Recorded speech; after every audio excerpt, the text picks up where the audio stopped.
कि आप में से बहुत लोग चुनाव लड़ने का हौसला भी खो चुके हैं। और मैंने सुना है बहुत लोग पिछली बार भी सीट बदली, इस बार भी कुछ सीट बदलने के फिराक में हैं। और मैंने सुना है बहुत लोग अब लोकसभा के बजाय राज्यसभा में जाना चाहते हैं। तो स्थितियों का आकलन करके वो अपना अपना रास्ता ढूंढ रहे हैं। आदरणीय अध्यक्ष जी, राष्ट्रपति जी का भाषण एक प्रकार से तथ्यों के आधार पर, हकीकतों के आधार पर एक बहुत बड़ा दस्तावेज है जो देश के सामने राष्ट्रपति जी ने प्रस्तुत किया। और इस पूरे दस्तावेज को आप देखेंगे तो उन हकीकतों को समेटने का प्रयास किया है जिससे देश किस स्पीड से प्रगति कर रहा है, किस स्केल के साथ गतिविधियों का विस्तार हो रहा है, उसका लेखा जोखा आदरणीय राष्ट्रपति जी ने प्रस्तुत किया है। आदरणीय राष्ट्रपति जी ने भारत के उज्जवल भविष्य को ध्यान में रखते हुए 4 मजबूत स्तंभों पर हम सबका ध्यान केंद्रित किया है। और उनका सही आकलन है कि देश के 4 स्तंभ जितने ज्यादा मजबूत होंगे, जितने ज्यादा विकसित होंगे, जितने ज्यादा समृद्ध होंगे, हमारा देश उतना ही समृद्ध होगा, उतना ही तेजी से समृद्ध होगा। और उन्होंने इन 4 स्तंभों का उल्लेख करते हुए देश की नारी शक्ति, देश की युवा शक्ति, देश के हमारे गरीब भाई बहन और देश के हमारे किसान, हमारे मछुआरे, हमारे पशुपालक, उनकी चर्चा की है। इनके सशक्तिकरण के माध्यम से राष्ट्र के विकसित भारत के लक्ष्य को प्राप्त करने की जो राह है, उसका स्पष्ट दिशा निर्देश आदरणीय राष्ट्रपति जी ने कहा है। अच्छा हो सकता है आपके यहाँ फिशरमैन माइनॉरिटी के ना हो सकता है आपके यहाँ पशुपालक माइनॉरिटी के ना हो सकता है किसान आपके यहाँ माइनॉरिटी के ना हो सकता है महिलाएं आपके यहाँ माइनॉरिटी में ना हो सकता है कि आपके यहाँ युवा में माइनॉरिटी। क्या हो गया है दादा? क्या देश के युवा जी की बात होती है? समाज के सब वर्ग नहीं होते हैं क्या? देश की नारी की बात होती है? देश की सभी नारी नहीं होती है? कब तक टुकड़ों में सोचते रहोगे? कब तक समाज को बांटते रहोगे?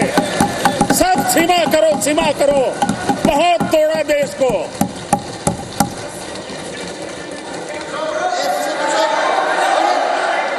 आदरणीय अध्यक्ष जी,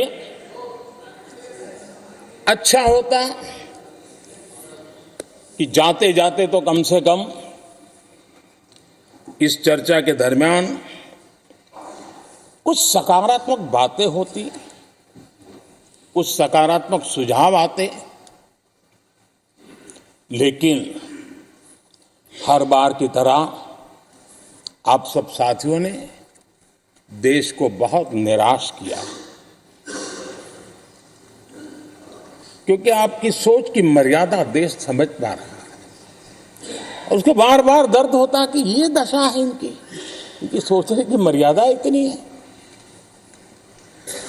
आदरणीय अध्यक्ष जी, नेता तो बदल गए लेकिन टेप रिकॉर्डर वही बज रही है।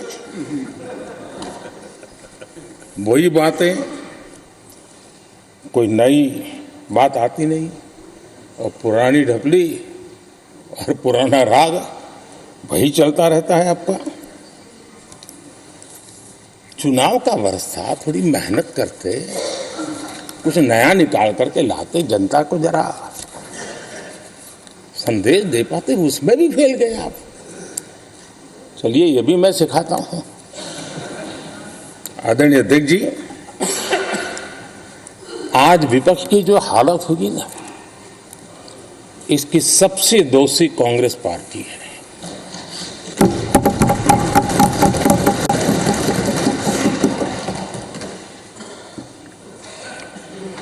कांग्रेस को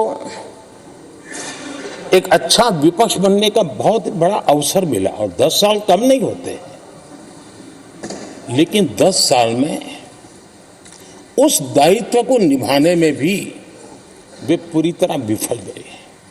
और जब खुद विफल हो गए तो विपक्ष में और भी होनहार लोग हैं, उनको भी उभरने नहीं दिया, क्योंकि फिर मामला और गड़बड़ हो जाए। इसलिए हर बार यही करते रहे कि और भी विपक्षी जो तेजस्वी लोग हैं उनको दबा दिया जाए। हाउस में कई यंग हमारे माननीय सांसदगण हैं, उत्साह भी उमंग भी है, लेकिन अगर वो बोलें, उनकी छवि उभर जाए तो शायद किसी की छवि बहुत दब जाए। उस चिंता में इस यंग जनरेशन को मौका न मिले, हाउस को ही चलने नहीं दिए गए।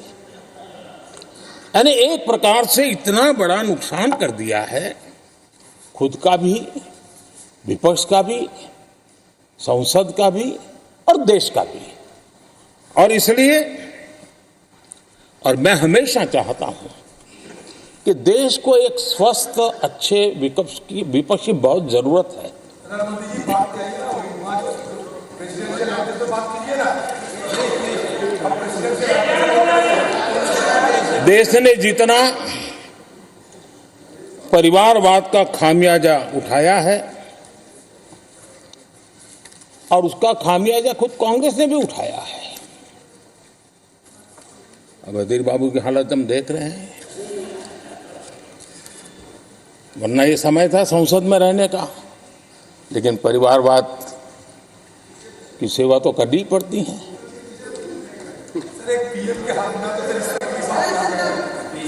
आदरणीय अध्यक्ष जी, अब हालत देखिए, हमारे खड़गे जी इस सदन से उस सदन शिफ्ट हो गए और गुलाम नबी जी तो पार्टी से ही शिफ्ट कर गए। ये सब परिवारवाद के भेंट चढ़ गए। एक ही प्रोडक्ट बार बार लॉन्च करने के चक्कर में कांग्रेस की दुकान ताला लगने की नौबत आ गई है। और ये दुकान हम नहीं कह रहे, आप लोग कह रहे हैं। आप लोग कहते हैं दुकान खोलिए, सब जगह पे बोलते हैं, दुकान को ताला लगने की बात आई। दुकान बंद करने की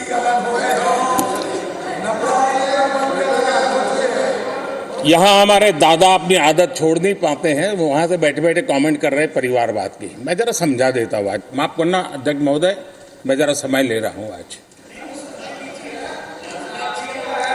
हम किस परिवारवाद की चर्चा करते हैं?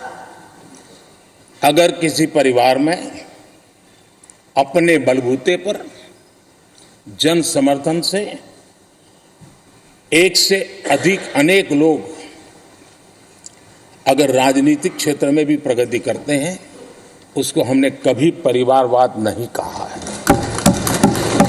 हम परिवारवाद की चर्चा वो करते हैं जो पार्टी परिवार चलाता है, जो पार्टी परिवार के लोगों को प्राथमिकता देती है, जो पार्टी के सारे निर्णय परिवार के लोग ही करते हैं, वो परिवारवाद है। न राजनाथ जी की कोई पॉलिटिकल पार्टी है, न अमित शाह की कोई पॉलिटिकल पार्टी है। और इसलिए जहां एक परिवार को पार्टियां लिखी जाती हैं, वो लोकतंत्र में उचित नहीं है। लोकतंत्र में पार्टी अनेक एक परिवार के 10 लोग राजनीति में आए, कुछ बुरा नहीं है। हम तो चाहते हैं नौजवान लोग आए।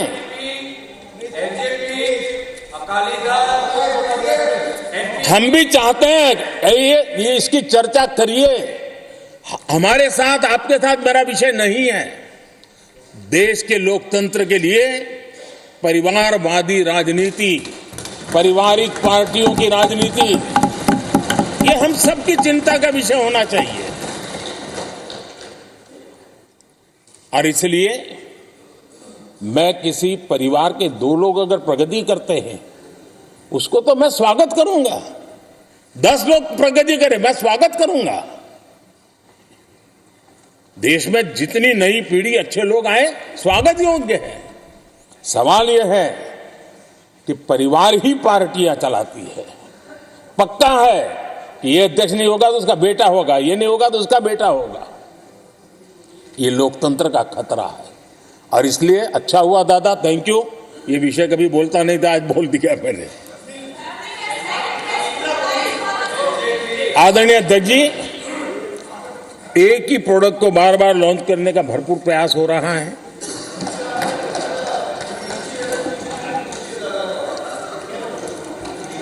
आदरणीय अध्यक्ष जी, कांग्रेस एक परिवार में उलझ गई है। देश के करोड़ों परिवार की आकांक्षा और उपलब्धियां वो देख पा ही नहीं रहे, देख सकते नहीं, अपने परिवार के बाहर देखने की तैयारी नहीं है। और कांग्रेस में एक कैंसिल कल्चर डेवलप हुआ है। कुछ भी है कैंसिल, कुछ भी है कैंसिल। ये एक ऐसे कैंसिल कल्चर में कांग्रेस फंस गई है। अगर हम कहते हैं मेक इन इंडिया तो कांग्रेस कहती है कैंसिल। हम कहते हैं आत्मनिर्भर भारत, कांग्रेस कहती है कैंसिल। हम कहते हैं वोकल फॉर लोकल, कांग्रेस कहती है कैंसिल। हम कहते हैं वंदे भारत ट्रेन, कांग्रेस कहती है कैंसिल। हम कहते हैं संसद की नई इमारत, कांग्रेस कहती है कैंसिल। यानी मैं हैरान हूं, ये कोई मोदी की उपलब्धियां नहीं है, देश की उपलब्धियां।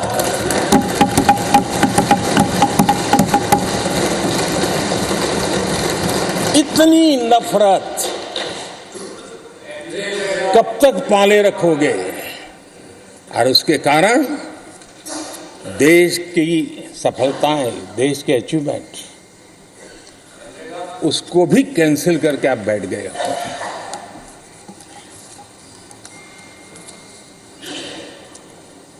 आदरणीय अध्यक्ष जी, राष्ट्रपति जी ने विकसित भारत के रोडमैप पर चर्चा करते हुए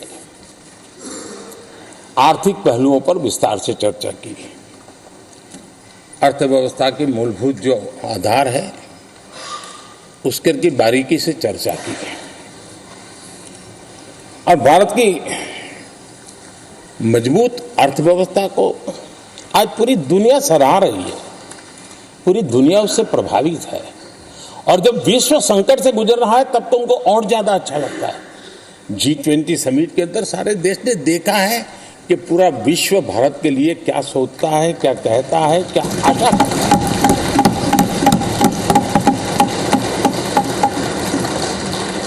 और इन सारे 10 साल के कार्यकाल के अनुभव के आधार पर आज की मजबूत अर्थव्यवस्था को देखते हुए जिस तेज गति से भारत विकास कर रहा है, उसकी बारीकियों को जानते हुए मैं विश्वास से कहता हूं, और इसीलिए मैंने कहा है कि हमारे तीसरे टर्म में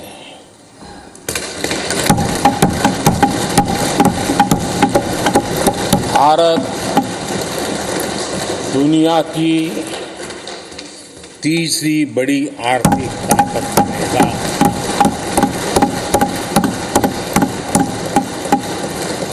और ये मोदी की गारंटी है।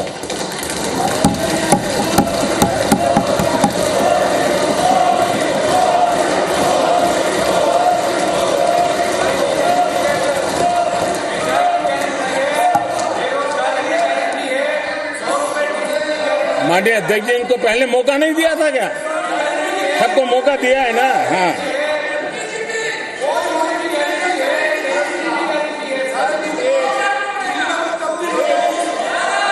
आदरणीय अध्यक्ष जी,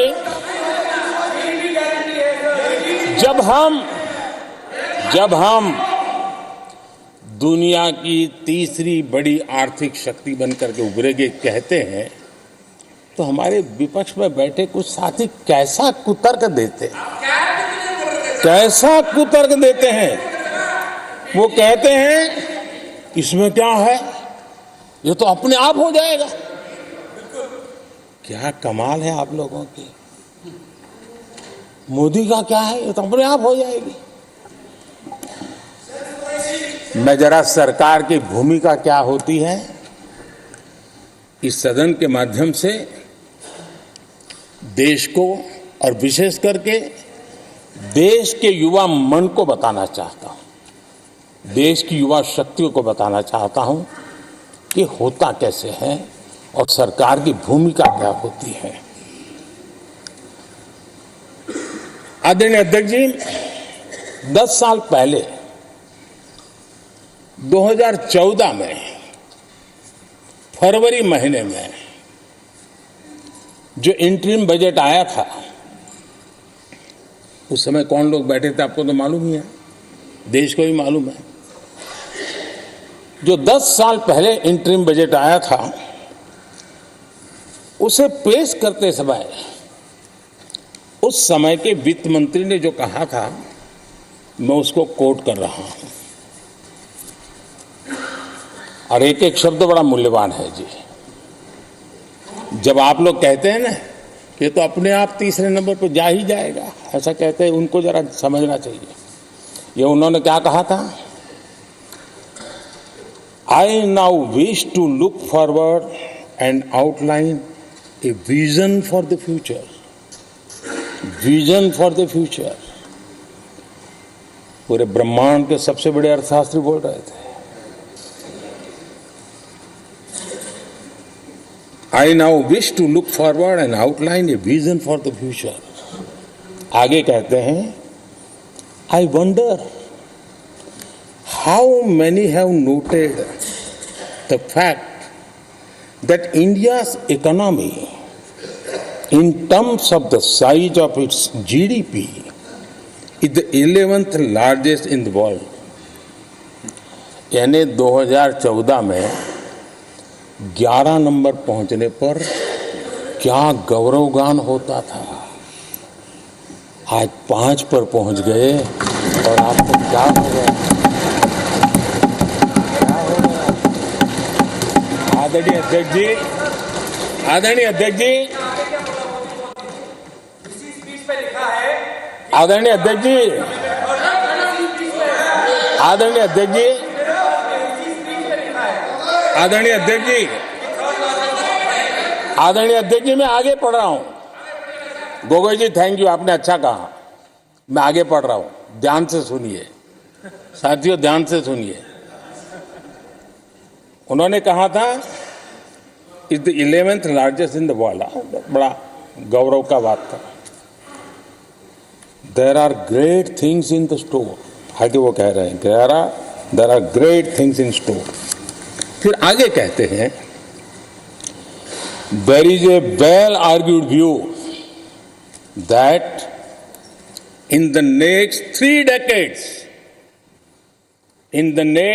decades, India's nominal GDP will take the country to the 3rd rank after the US and China. उस समय ये ब्रह्मांड के बड़े अर्थशास्त्री कह रहे थे कि तीसरे नंबर पर 30 साल में हम पहुंच जाएंगे। 30 साल। और फिर कहा था ये मेरा विजन, जो मैं मनमोहन सिंह नहीं थे उस वक्त, मनमोहन सिंह नहीं थे। बहुत लोग हैं जो ये ख्यालों में रहते हैं वो ब्रह्मांड के सबसे बड़ी अर्थशास्त्री है। ये लोग 2014 में कह रहे हैं और विजन क्या देखते हैं 2044, यानी 2044 तक तीसरी अर्थव्यवस्था की बात ये इनकी सोच, ये इनकी मर्यादा, सपना भी देखने का सामर्थ्य खो चुके थे लोग। संकल्प तो दूर की बात थी, 30 साल का इंतजार करने के लिए मेरे देश की युवा पीढ़ी को कह कर गए थे, लेकिन हम आज आपके सामने विश्वास से खड़े हैं, इस पवित्र सदन में खड़े हैं, और मैं आपको विश्वास दिलाता हूं कि 30 साल हम नहीं लगने देंगे। ये मोदी की गारंटी है, मेरे तीसरे कार्यकाल में देश दुनिया की तीसरी आर्थिक शक्ति बन जाए।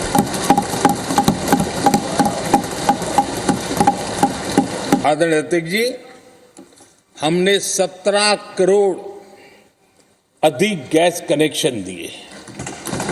ये मैं 10 साल का हिसाब दे रहा हूं। अगर कांग्रेस की चाल से चलते तो ये कनेक्शन देने में और 60 साल लग जाते। 3 पीढ़ियां धुएं में खाना पकाते पकाते गुजर जाती। आदरणीय अध्यक्ष जी, हमारी सरकार ने सैनिटेशन कवरेज 40% से 100% तक पहुंची है। अगर कांग्रेस की रफ्तार होती तो ये काम होते होते 60-70 साल और लगते और कम से कम 3 पीढ़ियां गुजर जाती, लेकिन गारंटी नहीं होता कि नहीं होता। आदरणीय अध्यक्ष जी, कांग्रेस की जो मानसिकता है, जिसका देश को बहुत नुकसान हुआ, कांग्रेस ने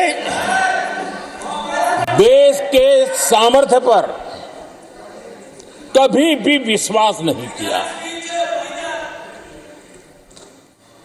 वे अपने आप को शासक मानते रहे और जनता जनार्दन को हमेशा कमतर आंकते गए, छोटा आंकते गए। आदरणीय अध्यक्ष जी, देश के नागरिकों के लिए कैसा सोचते थे, मैं जानता हूं, मैं नाम बोलते ही उनको जरा चुभन होगी, लेकिन 15 अगस्त लाल किले से प्रधानमंत्री नेहरू ने जो कहा था वो मैं जरा पढ़ता हूं। लाल किले से भारत के प्रथम प्रधानमंत्री ने जो कहा था वो पढ़ रहा हूं, नेहरू जी ने। उन्होंने कहा था, हिंदुस्तान में काफी मेहनत करने की आदत आम तौर से नहीं है। हम इतना काम नहीं करते जितना कि यूरोप वाले या जापान वाले या चीन वाले या रूस वाले या अमेरिका वाले करते हैं। ये नेहरू जी लाल किले से बोल रहे हैं। यह न समझिए, यह न समझिए कि यह न समझिए कि वह कौमें, ये न समझिए कि वह कौमें कोई जादू से खुशहाल हो गई। वो मेहनत से हुई है और अक्ल से हुई है। ये उनको सर्टिफिकेट दे रहे हैं, भारत के लोगों को नीचा दिखा रहे हैं। यानी नेहरू जी की भारतीयों के प्रति सोच थी कि भारतीय आलसी है। नेहरू जी की भारतीयों के लिए सोच थी कि भारतीय कम अक्ल के लोग होते हैं। और आदरणीय अध्यक्ष जी, इंदिरा जी की सोच भी उससे ज्यादा अलग नहीं थी। इंदिरा जी ने जो लाल किले से 15 अगस्त को कहा था, लाल किले से 15 अगस्त को इंदिरा जी ने कहा था, दुर्भाग्यवश हमारी आदत ये है कि जब कोई शुभ काम पूरा होने को होता है तो हम आत्मतुष्टि की भावना से ग्रस्त हो जाते हैं, और जब कोई कठिनाई आ जाती है तो हम ना उम्मीद हो जाते हैं। कभी कभी तो ऐसा लगने लगता है कि पूरे राष्ट्र ने ही पराजय भावना को अपना लिया है। आज कांग्रेस के लोगों को देख करके लगता है कि इंदिरा जी भले देश के लोगों का आकलन सही न कर पाए, लेकिन कांग्रेस का एकदम सटीक आकलन उन्होंने किया।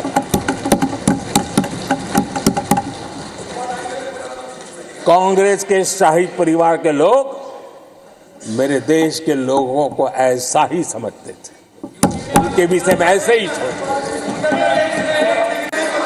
और आज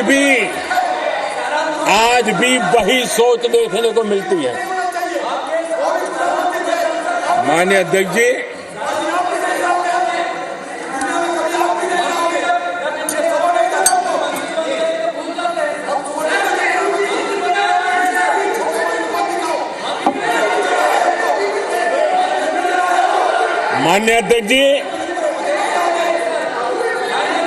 कांग्रेस का विश्वास हमेशा सिर्फ एक परिवार पर रहा है। एक परिवार के आगे वो न कुछ सोच सकते हैं, न कुछ देख सकते हैं। कुछ दिन पहले भानुमति का कुनबा जोड़ा,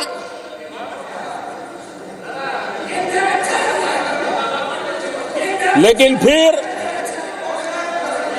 एकला चलो रे करने लग गए।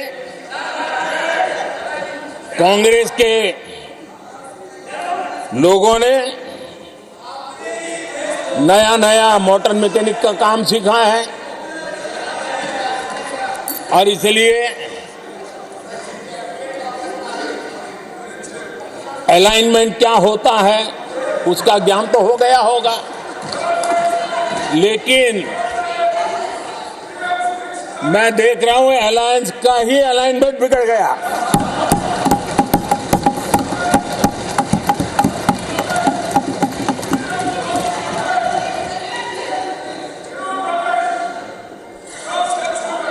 इनको अपने इस कुनबे में अगर एक दूसरे पर विश्वास नहीं है तो ये लोग देश पर विश्वास कैसे करेंगे। आदरणीय अध्यक्ष जी, हमें देश के सामर्थ्य पर भरोसा है, हमें लोगों की शक्ति पर भरोसा है। आदरणीय अध्यक्ष जी, देश की जनता ने हमें जब पहली बार सेवा करने का अवसर दिया तो हमने पहले कार्यकाल में यूपीए के समय के जो गड्ढे थे वो गड्ढे भरने में हमारा काफी समय और शक्ति लगी।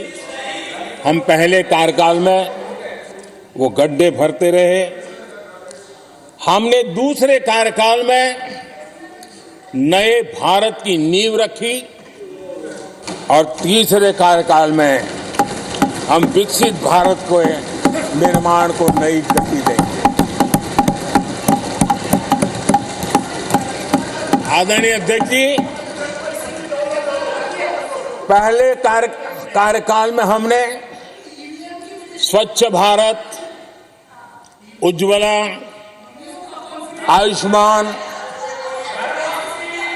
आयुष्मान भारत, बेटी बचाओ बेटी पढ़ाओ,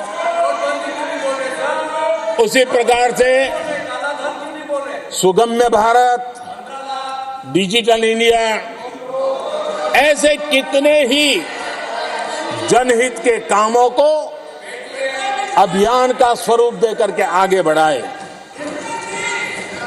टैक्स व्यवस्था आसान हो, इसके लिए जीएसटी जैसे निर्णय लिए।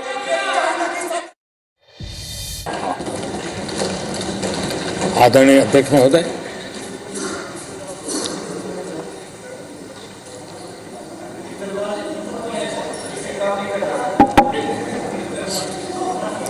किसानों के लिए आंसू बहाने की आदत मैंने बहुत देखी है।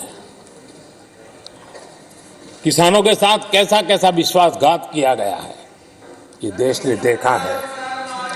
कांग्रेस के समय कृषि के लिए कुल वार्षिक बजट होता था 25,000 करोड़ रुपया। आदरणीय अध्यक्ष जी, हमारी सरकार का बजट है 1.25 लाख करोड़ रुपया। आदरणीय अध्यक्ष जी, कांग्रेस ने अपने 10 साल के कार्यकाल में 7 लाख करोड़ रुपया का धान और गेहूं किसानों से खरीदा था। हमने 10 वर्ष में करीब 18 लाख करोड़ का धान गेहूं। कांग्रेस सरकार ने दलहन और तिलहन की खरीदी नाम मात्र कभी कहीं की हो तो की हो। हमने 1.25 लाख करोड़ रुपए से भी अधिक का दलहन और तिलहन खरीद किया है। हमारे कांग्रेस के साथियों ने पीएम किसान सम्मान निधि का मड़ा उड़ाया, और जब मैंने मेरी पहली टर्म में ये योजना शुरू की थी तो मुझे याद है कि झूठा नैरेटिव की जो फैशन चल पड़ी है, गांव में जाके कहा जाता था कि देखिए ये मोदी के पैसे मत लेना, ये चुनाव एक बार जीत गया तो सारे पैसे ब्याज समेत तुमसे वापस मांगेगा। ऐसा झूठ फैलाया गया था, किसानों को इतना मूर्ख बनाने की कोशिश की गई थी। आदरणीय अध्यक्ष जी, पीएम किसान सम्मान निधि 2,80,000 करोड़ रुपए हमने भेजे। पीएम फसल बीमा योजना 30,000 रुपया का प्रीमियम, और उसके सामने 1.5 लाख करोड़ रुपया मेरे किसान भाई बहनों को। कांग्रेस ने अपने शासनकाल में कभी भी मछुआरे पशुपालक की तो नामो निशान नहीं था उनके काम में। पहली बार इस देश में मछुआरों के लिए अलग मंत्रालय बना, पशुपालन के लिए अलग मंत्रालय।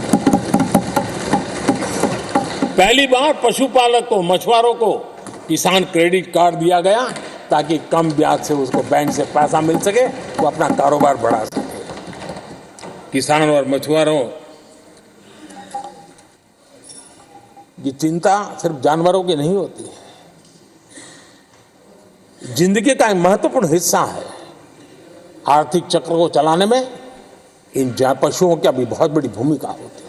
हमने फूट एंड माउथ डिसीज, उससे हमारे पशुओं को बचाने के लिए 50 करोड़ से ज्यादा टीके लगाए हैं।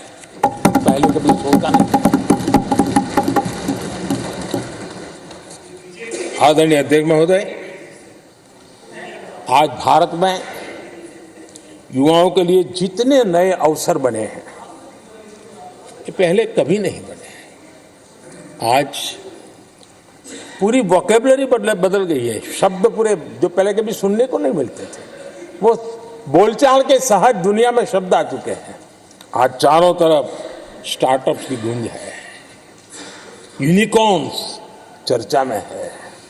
आज डिजिटल क्रिएटर्स एक बहुत बड़ा वर्ग हमारे सामने है। आज गिग इकोनॉमी की चर्चा हो रही है।